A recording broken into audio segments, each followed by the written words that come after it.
Suntem în centrul Aradului, n-a venit nimeni, vin întregi echipaje de poliție, n-a venit nimeni să ne zică mută autocarul ăsta, mai în stânga, mai în dreapta. Da. Organizatorul la ce? Au venit domnii de la poliția locală să ne amendeze, noi vrem să ne vedem de drum.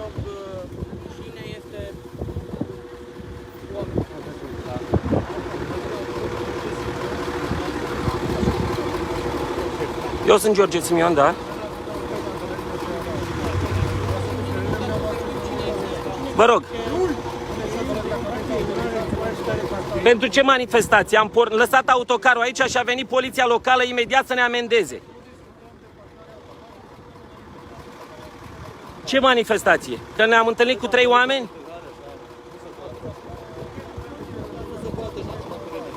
În mediul online, așa, da? De cât timp ne monitorizați, stați la colț acolo? Păi ba da, stați la colț, ne-ați luat de la intrarea în Arad, astea sunt ordine dumneavoastră, pentru ce atâta mobilizare de forțe de ordine aici? Ia uitați. Știe colegul cine sunt, știe că sunt George Simion.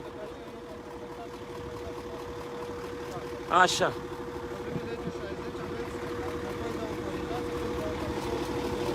Așa, și ce manifestație am organizat noi aici? Vreți să mă amendați și pe mine, pe șofer l-ați amendat? Da, unde vreau, că e încă țară liberă. Domnul m-a rugat să mă legitimez. Da, e în regulă. Pentru ce atâția? Ia uitați, cât jandarmi, câtă poliție locală, poliție municipală, jandarmerie, cam câți oameni sunt în jurul meu aici? Cam câtă lume? Noi am vrut să ne urcăm în autocar, de ce nu ne lăsați? Ține un pic, Andrei. A parcat ilegal. Și de ce n-a venit nimeni să comunice? Că staționa. Staționarea este interzisă și oprirea prin lege, da? Este dat mașinile alea la amendat cineva? Care mașinile alea? Alea din față. Este dublu standard. Ați primit, dacă ați primit, nu cunoști legea. De ce vorbești cu mine? Dar de ce? Pentru ce mobilizarea asta de forțe? Suntem 10 oameni. Pentru că trebuie să legitimăm. Nu pot eu. Trebuie să legitimați. Dar noi ne urcăm în autocar dacă trebuie. Domnul meu, ești din Arad? Știți foarte bine cine suntem, știți foarte bine cunoaște. Nu cunosc nimic, eu vreau să legitimez. Deci încă dacă cum vă numiți dumneavoastră? Locotenent major Rada. Plutonier major Rada, să vă fie rușine. Uitați, dragi oameni, suntem 10 persoane aici, a venit poliția locală, poliția municipală. Aici nu e niciun semn de oprire interzisă. Uitați, ia uitați, poliția, mulțumim, uitați, să vadă toată România ce se întâmplă în centrul Aradului. De ce? N-am voie să vorbesc la microfon. Tulbur liniștea și ordinea publică. Dumneavoastră o tulburați. Este un abuz ce faceți aici, nu este niciun anunț de staționare interzisă. Ne-a amendat șoferul degeaba și dumneavoastră ați venit aici. Deci nu e nicio bandă de circulație, uitați, nu aia e bandă de circulație. Asta nu e nicio bandă de circulație și dumneavoastră, am înțeles, deci n-am voie să vorbesc la microfon, așa spuneți dumneavoastră. Păi discutăm, dar de ce să discutăm fără microfon? Să audă lumea, să vadă lumea. Să vadă toți oamenii ăștia, am făcut ceva ilegal, n-ai voie în campania electorală să vorbești la microfon.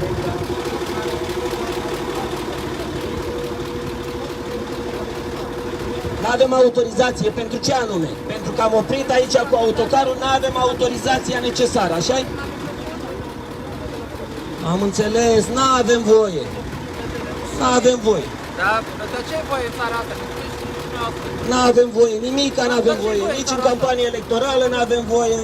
Ce ilegal asta?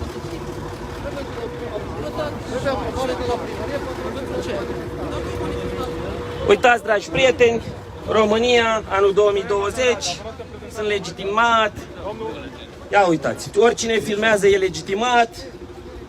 Ia uite, oricine filmează e legitimat. Foarte frumos, așa face și cu PNL-ul domnului Falcă. Asta se întâmplă în Arad. Ce am făcut? Am vorbit la microfon. Am vorbit la microfon. Domnul Vela, e frumos să trimiteți E frumos să trimiteți atâtea echipaje pentru 10 oameni aici. Ia uitați câte echipaje.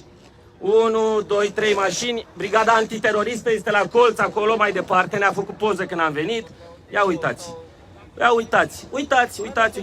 1, 2, 3. Păi să discutăm. Să discutăm ce face domnul Vela cu jandarmii, cu poliția și ce face domnul de la primăria, domnul Bibarț, da? Ce face? Cu ce am deranjat noi aici? Hai să vedem. De ce este amendat șoferul nostru? Haideți să vedem. Doar PNL-ul are voie să vorbească în Arad, da? Poliția română. Poliția română. Asta e. Ia uite. Șoferul nostru amendat.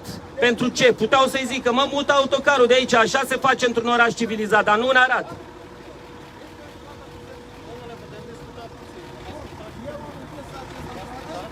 Ce să vă mai ascult? Faceți abuz? Abuz, ba da, am coborât 10 oameni dintr-un autocar. Dacă nu eram bineveniți aici, putea să ne ziceți. Uitați, nu e nicio bandă de circulație, nici una. Vedeți? Niciuna. Nu e nicio bandă de circulație, au tăvărât pe șofer. Domnul Vela, să vă fie rușine. Ministerul de Interne, să vă fie rușine. Poliția locală subordonată primăriei din Arad, să vă fie rușine. Să vă fie rușine, să vă fie rușine, să vă fie rușine, să vă fie rușine, să vă fie rușine, să vă fie rușine, să vă fie rușine, pentru cât echipaj ați pus aici. Cam cât au mai echipajul de poliție? Să vă fie rușine pentru fiecare om care în loc să prindă hoții de lemne, vine aici să ne păzească pe noi și să-l amendeze pe șofer. Să vă fie rușine, să vă fie rușine, să vă fie rușine, să vă fie rușine. Scrie Cornel Oprea pe live, greșeala voastră este că nu faceți parte dintr-un clan interlop. Asta este problema. Despre ce să mai discutăm? Comiteți un abuz. Filmați mașina care oprită petrecerea de pietoni. Ia să vedem.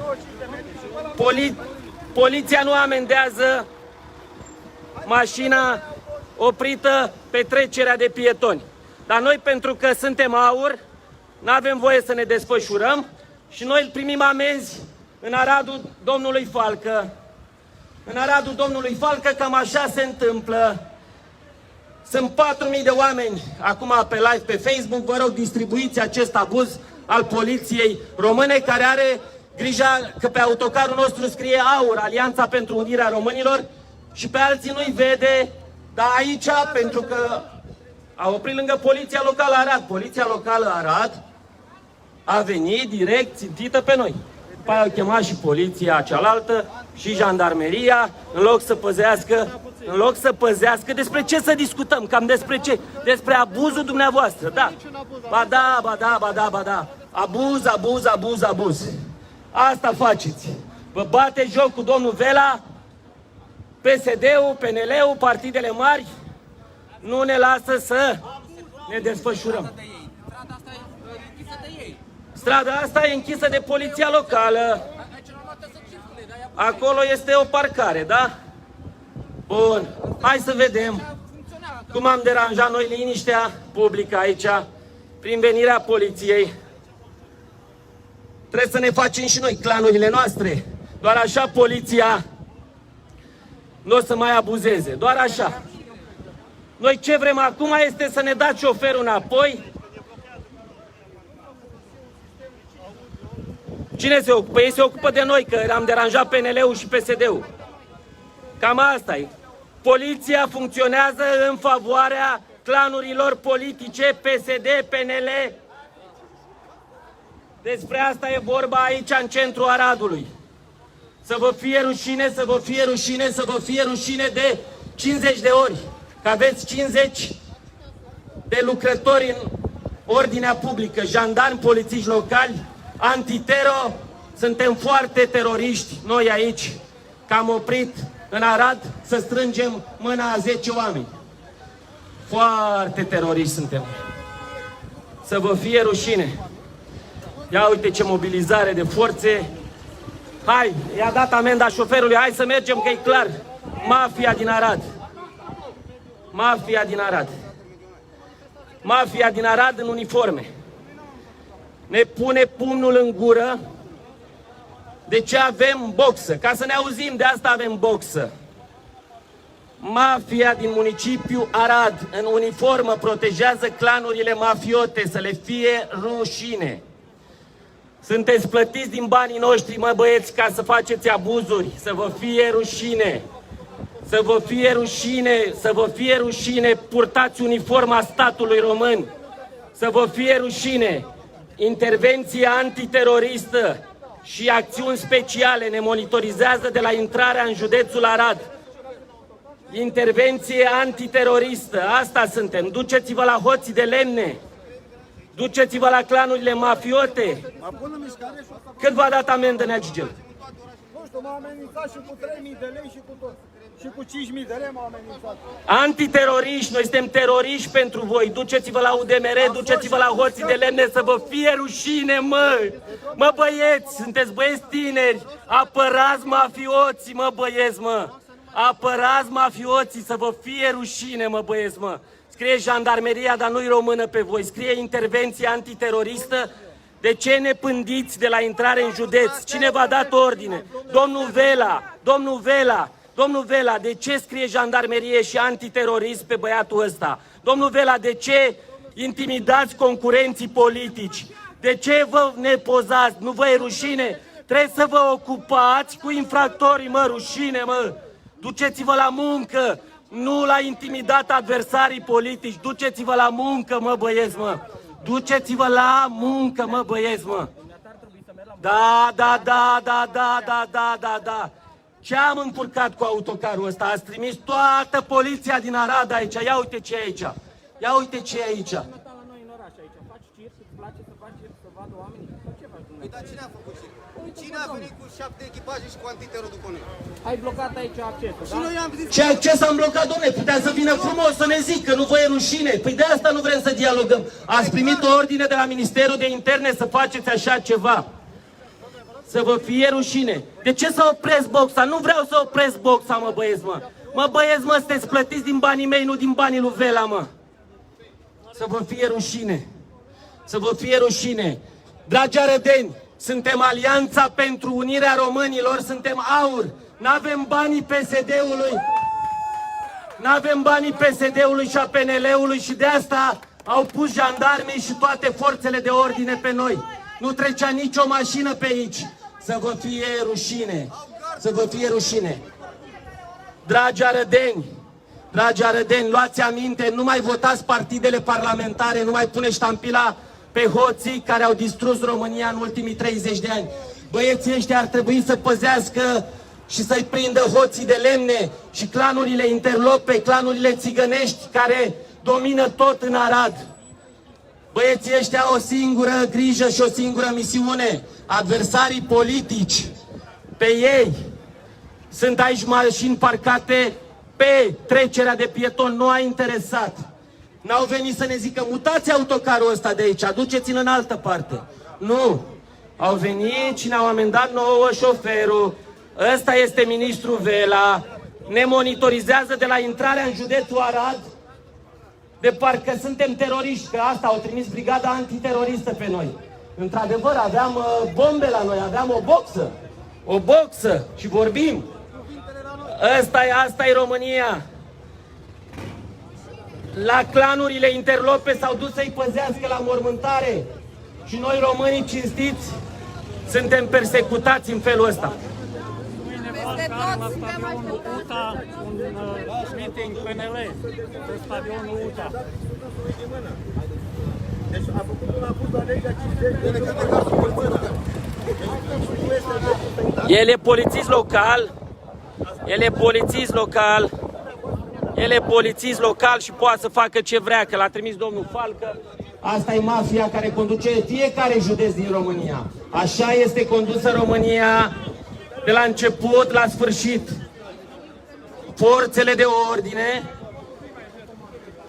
de ordine, ce mai avem să discutăm? Transmiteți șefilor voștri că nu trebuie să consume resursele statului român, să ne monitorizeze pe noi. Ne-ați preluat de la intrare în județul Arad. Veniți după noi cu brigada antiteroristă. Ce teroriști suntem noi? Avem față de teroriști? Nu suntem reprezentanții unui clan mafiot.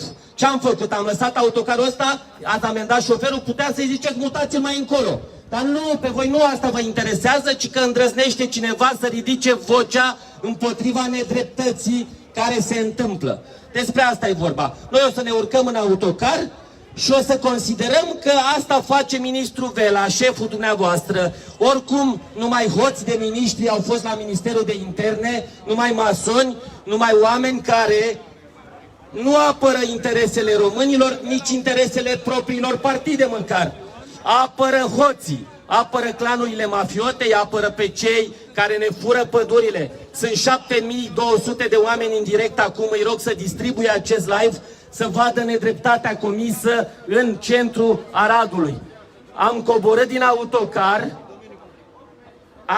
din autocar și am vorbit cu 10 arădeni, ne-am strâns mâna. Au tăbărât pe noi Poliția Locală, Jandarmeria, Poliția Generală. Șoferul în pace, l-au amendat, gata. Stau în continuare, folosesc aceleași intimidări și aceleași abuzuri. Așa funcționează instituțiile statului împotriva cetățeanului român. Distribuiți acest live să vadă toată lumea nedreptatea care se comite în Aradul domnului Falcă, capturat de interese transpartinice. Și-au pus candidați fel de fel, candidați marionetă, doar să conducă ei în continuare Aradul, care arată într-o stare jalnică. Din păcate, arădenii sunt oameni cinstiți, arădenii sunt oameni care vor să muncească și n-au unde munci, trebuie să meargă în țări străine. Trebuie să meargă să culeagă fructele și legumele altora, singurele salarii care se măresc sunt cele ale jandarmilor, care trebuie să ne pună pumnul în gură, să ne cenzureze, n-avem voie să vorbim. Despre ce ați putea să discutăm? Comiteți un abuz, vă este rușine pentru ce faceți, nu vă este rușine? Uitați, domnul, nu e rușine? Probabil că ar trebui să fie mare rușine pentru ce face. Ce anume face? Despre asta e vorba. Jandarmeria, poliția, antitero, coborâți aici. De ce? Pentru că scrie dreptate pentru România. Da, este vocea a sute de mii de români. Ce vreți să ne faceți? Arestați-ne! Arestați-ne! Uite, ne predăm! Am protestat împotriva hoților de lemne. Amendați-ne! Arestați-ne! Clanurile de cei care fac trafic de carne vie, cei care fac trafic de droguri, îi protejați! Stați în genunchi în fața lor pe la mormântări. Noi ne urcăm în autocar. Așa.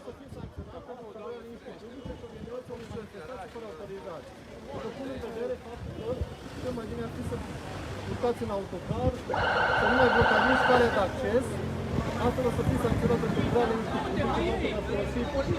dispozitiv de... Dar nu, trebuia să filmați. La intensitate mare îl folosim și acum, domnul jandar. Dar dumneavoastră vi se pare normal să vă luați de un protestatar, nu de hoții de lemne? Ce se întâmplă la fața locului? Noi suntem un partid mic, n-avem bani de bannere, de afișe, am venit să ne facem și noi auziți, cu o boxă, uite cu boxa aia. Da, ne-ați amendat șoferul, Poliția Locală care ține de primărie, nu de Ministerul de Interne, a venit să ne amendeze șoferul.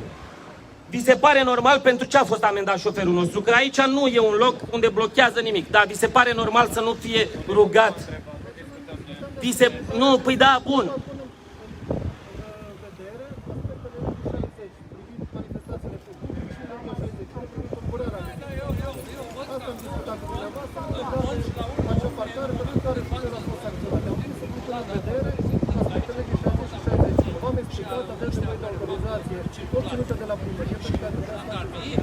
Primăria asta care a trimis Poliția Locală pe noi. Deranjăm. Noi n-am făcut nicio manifestație, domnul meu. Noi am venit aici să vorbim.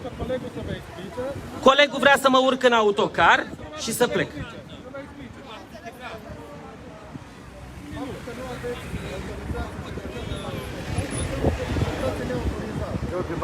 Trebuie să plec.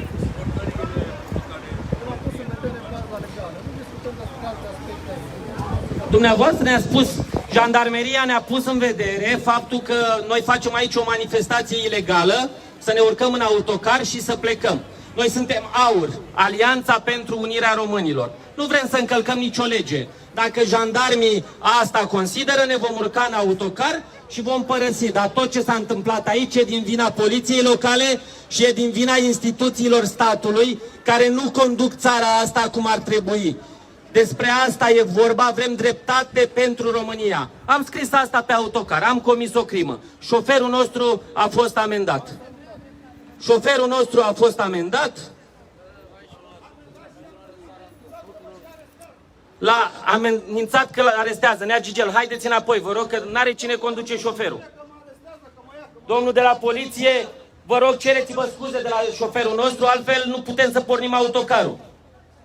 Vă rugăm frumos, cereți-vă scuze că nu așa trebuie să vorbească un organ de ordine cu un cetățean al României. Cum adică îl amenințați că îl arestați?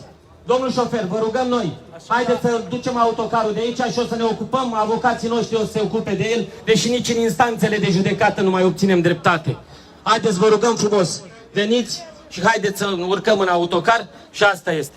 Rog toată lumea și mulțumesc arădenilor dragi care au venit aici și ne cerem scuze pentru deranj și îmi cer scuze pentru cei care erau la masă și le-am deranjat liniștea. Vă rugăm frumos să ne iertați și dumneavoastră, că nu asta a fost intenția noastră. Dar e timpul să facem ceva cu țara asta. Zi, domnule, să vină, te rog. Ne ducem în autocar. Le e frică de o boxă, este mai periculoasă, probabil decât... Doamne ajută! Am venit să vă susțin, am văzut ce se întâmplă aici, chiar în Arad, nu se poate așa ceva. Domnul chiar să luptă cu toată mafia din țara asta, e bine, urmăresc și am văzut cât de mult vă luptați și cât de mult vă implicați, cât de mult nu dormiți, am văzut toate astea spre de echipul dumneavoastră, ca să veniți în diferite locuri, acum chiar în Arad, în orașul de unde sunt eu, să veniți să ce să faceți? Puteți să vorbiți frumos, să nu vă oprească nimeni, amenințări. Ce sunt amenințările astea? Cu arestări, cu bătăi, cu ce? Că vă adunați mult?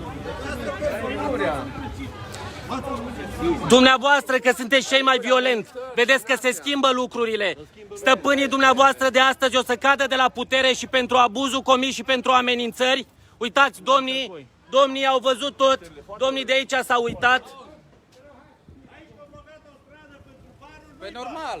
De ce nu întreabă băia? Păi da, în primul rând ei au blocat aici. De ei blocat. Uite noi. Dacă tu sunteți poliție. Oamenii de aici sunt alături. Când o să vină PNL-ul, o să faceți așa, o să veniți să-i păziți.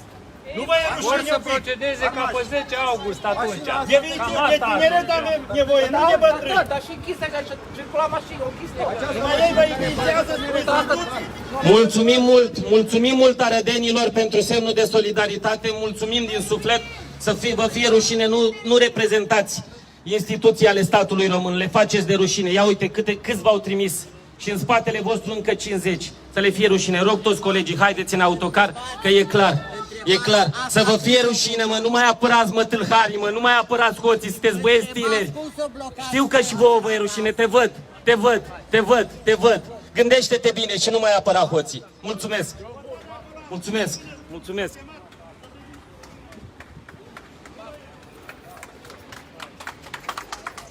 Bravo, bafte, ține-te așa, Sergiu. Fii puternic Mulțumesc. așa.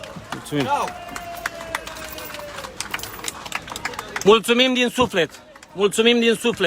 Mulțumim din suflet. A venit ca un pansament pe inima noastră aplauzele arădenilor. Lor îmi cer scuze. Am colindat toată țara. Vă cred. Deci vă cred. Deci Vă documentez și prin documentele mașinii. Am colindat toată țara. Dacă aici în Arad, poliția coruptă de autoritățile locale n-am întâlnit. Suntem toți. putem porni. Da. Foarte dreaptă și domnul Simion este foarte Ne trebuie să merg prin țară și toată poliția n-a fost subordonată autorităților și mafiei locale acum e aici. Doamne ajută, mulțumim! Faptul că au venit arădenii, faptul că ne-au aplaudat și au văzut abuzul ăsta, ne dă putere. Faptul că sunteți 11.000 de oameni aici, faptul că sunteți 11.000 de oameni care vă uitați, Și ați văzut această nedreptate. Și o să fie milioane care văd live-ul ăsta și o să vadă că în Arad se comit abuzuri. Noi nu facem nimica decât să spunem suntem aur pentru România, salutare Arad, salutare Bihor, ne ducem la 2 în Oradea. Sper să nu fim tratați la fel, dar nu o să fim tratați, că domnul Bolojan nu face abuzuri acolo la Arad, cum am văzut aici. Este incredibil. E campanie electorală și pe noi, pentru că am avut o boxă, vor să ne intimideze. Vă rog, fiți alături de noi, o să colindăm fiecare colț din țara asta, o să ne ducem la hoții de păduri, la mafia imobiliară, la toți baronii, la Oprișan, la Fluturi și la mamelor lor, care aparent le-au luat case. Fiți alături de noi, haideți, vă rog. Dacă vreți. Vă rog. Ce? Să iasă cineva. Haideți. Haideți, porniți, vă rog. Porniți. Dau un pic mai în spate, Bordi. Deci, dragi prieteni, Bordian, ajută-l pe domnul șofer. Dragi prieteni, nu mai puneți ștampila pe cei care au jefuit România în ultimii 30 de ani. Vă rog mult, nu mai puneți ștampila pe ei. Nu mai puneți ștampila pe ei, că de asta se întâmplă ce se întâmplă. Nu mai puneți ștampila pe ei. Pe nimeni care a fost în Parlament în ultimii 30 de ani. Pe nimeni. Este timpul să înlăturăm această clică. Ia uitați ce ne păzesc. Ia uitați ce ne păzesc acolo jandarmii. Poliția locală. Puteau să vină, mă, dați autocarul ăsta mai în stânga, mai în dreapta. Nu se comunică. Așa fac oare cu clanurile mafiote. Ia uite, suntem înconjurați și pe o parte și în partea cealaltă a autocarului. Stați așa că mă duc în spate. E incredibil. Incredibil. E incredibil. Ia uitați. Ia uitați. Ia uitați. Păi ăștia lucrează pe banii mei și pe banii voștri ziua asta să ne păzească și să creeze haosul ăsta. Ia uitați. Suntem încercuiți. Suntem încercuiți de polițiști, de jandarmi. De ce? Că am venit cu autocarul nostru, l-am pus pe o bandă unde nu circula nimeni, unde nu-i staționarea interzisă. E incredibil. E incredibil. Practic suntem alungați de poliția din Arad, din centrul orașului. Asta se întâmplă. Ce desfășurare de forțe de ordine. Nu-i mai votați pe cei care ne-au condus în ultimii 30 de ani. Ăsta e efectul. Băieții ăștia tineri se vedea în ochii lor că nu vor să facă asta. Se vedea că ascultă ordine. De când am intrat în județul Arad am fost preluați de trupe speciale, de trupe antitero. Au venit cu noi în tot județul. Acum ne ducem în Bihor. Noi suntem teroriști? De ce? Că avem o ie pe noi? Că suntem iubitori de țară? E incredibil. Incredibil. Nu mai puneți ștampila pe cei care ne-au condus în ultimii 30 de ani. Ei sunt în spatele furtului de lemn de către firmele austriece. Ei ne-au vândut petrolul și gazele. Ei ne-au vândut aurul din munții Apuseni. Ei ne-au vândut tot. Tot. Ne ducem acum, uite, dar acum nu mai e poliția. Ia să vedem, poliția, unde? Poliția, ce face poliția? Ce face poliția? Pe fiecare scaun din autocarul ăsta scrie numele unui om care a donat ca să facem autocarul ăsta posibil. Și acum, ce face poliția? Ce face poliția? Își bate joc de cei 1500 de oameni care au donat pentru autocarul ăsta și ne pune pumnul în gură. Poliția lui Foalcă în Arad. El e doar reprezentantul. Eu am oprit pe o bandă care era închisă, care tot circula. Ia uitați. Eu sunt conducătorul auto. Haideți. Eu pot să hotărăsc aici. Faceți Aici ordine. eu hotărăsc. Eu sunt la volan. Faceți ordine. Eu hotărăsc. Treci. Încercăm. Ia uitați. Ia uitați. Așa sunt. Domnul agent, nu puteți dumneavoastră, vedeți că aici vă băgați peste mine. Vă băgați peste mine. Deci, dragii mei, noi vom colinda cu această caravană toată țara. Mergem peste tot unde avem candidați. Și unde nu avem candidați, o să ne alegem de la partidele neparlamentare și independenți să-i susținem. Nu se mai poate cu mafia asta politică. Am zis, jucăm după regulile democrației. Ne facem un partid politic. De asta am făcut AUR, Alianța pentru Unirea Românilor. Avem actele, avem partid. Ne-am înaintat actele să candidăm. În județele unde aveam mai mari șanse, de exemplu la Buzău, nu ne-au lăsat să candidăm. Păi astea nu sunt reguli atâta timp cât cei care sunt la conducere nu permit concurență. Am venit în centrul Aradului ca să spunem arădenilor, au venit 10 arădeni, au venit mulți. Noi suntem AUR, faceți AUR și aici în Arad. A venit imediat poliția locală, amendă. Fără discuție, fără nimic, mă stați, mutăm autocarul, da? Așa că vom veni cu acest autocar pe care scrie simplu, dreptate pentru România. Venim cu autocarul în întreaga țară, venim și la voi, venim în localitatea voastră, venim la milioanele de români din diaspora și vă rog, fiți alături de noi.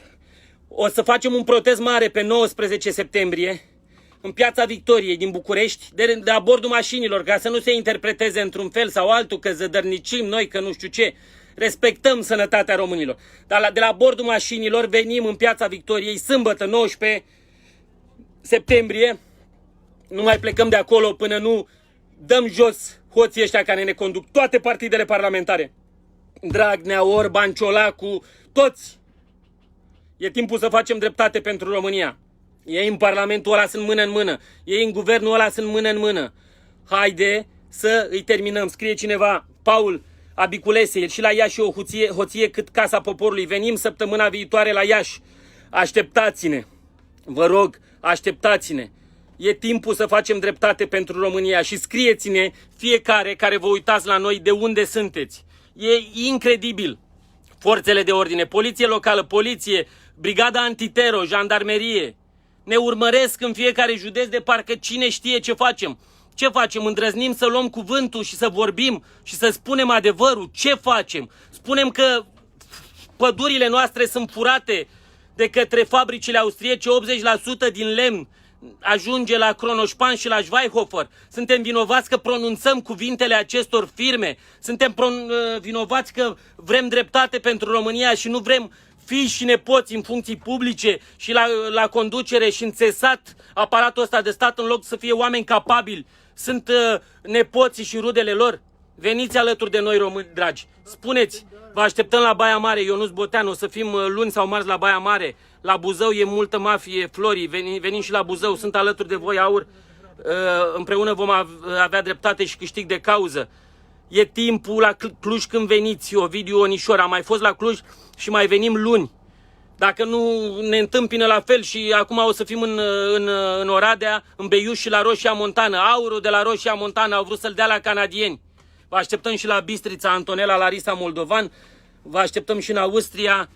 Bravo, Dumnezeu să vă dea putere. Respect, domnule George Nicon Mihai. Vom fi prezenți la protestul din 19 septembrie, scrie Anca Topârcean. Mulțumesc, pe 19 septembrie cu toții trebuie să fim în Piața Victoriei.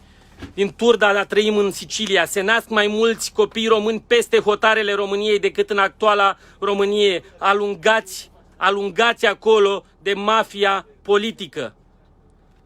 PSD și PNL, cum scrie bine Alan Dașca, sunt parte din aceeași mafie. Toate partidele din Parlament sunt parte a aceleiași mafii și a serviciilor secrete. Serviciile de informații au foști conducători în spatele Pro-România, USR și așa mai departe. Nu mai vrem ca serviciile de informații să fie implicate în jocul politic. Nu mai vrem intervenția asta din partea unor instituții ale statului în mediul politic. De ce au pus jandarmii pe noi? Așa o să facă în continuare, așa o să facă și la Iași, așa o să facă și la Bacău, așa o să facă și la Piatra Neamț, unde ne așteaptă mina Babei, și la Sighișoara, unde ne așteaptă Ișvan. Cum? Vă așteptăm și în Belgia, peste tot. Cei care vreți să faceți ceva, implicați-vă într-un partid nou. Noi suntem Alianța pentru Unirea Românilor. Am depus actele, ne-am înregistrat, ne-au ieșit actele de la tribunal. Credeam că facem ceva. Dar uite că mafia politică nu ne lasă să ne manifestăm. E timpul să terminăm cu ei. Venim și la Petrila și peste tot, dragii mei. Vă rog, alăturați-vă și voi eforturilor noastre, așteptați caravana de aur și pe 19 septembrie veniți în Piața Victoriei să facem dreptate pentru România. Vă salut, m-am enervat mult prea rău, mai mult decât trebuia în ziua de azi. Vă salut pe toți.